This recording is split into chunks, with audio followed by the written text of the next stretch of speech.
Arousal is defined as a state of physiological activation or cortical responsiveness associated with sensory stimulation and activation of fibers from the reticular activating system, and a state of excitement or energy expenditure linked to an emotion.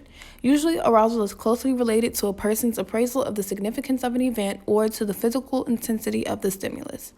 Arousal can either facilitate or debilitate performance. Depending on your arousal level, your performance will fluctuate and or change. As you can see in the chart, if you have low arousal, that typically means that you are having an underload of arousal and not much is stimulating you, so you're really not putting in a lot of effort and or attention into what's going on.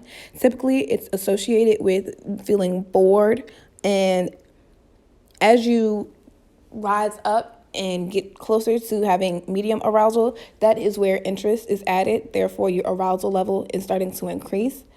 As you can see, you have peak performance physically and mentally when you have about medium arousal. That means there's not too much going on to distract you, but there's not too little going on so that you are interested in the topic and you are able to focus in because it's something that you care about. If you have too much arousal, that typically is associated with anxiety or fear or panic, and that is when people are more prone to choking because there's too many factors going on in your brain and it's harder for you to focus. So again, when you have low arousal, which is when you're underloaded, you're bored, and as you get closer to medium arousal, you're more excited about the topic, and as you get to high arousal, that's when you're more anxious.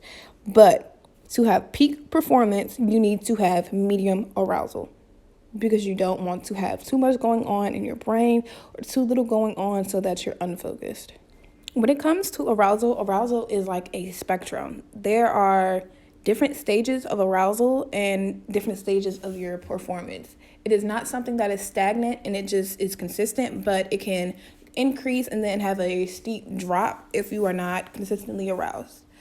It is also easy to burn yourself out and to not be able to maintain a high level of performance if you don't give yourself the proper time to rest and or decrease your stress levels so that your body just doesn't give up when you are exercising.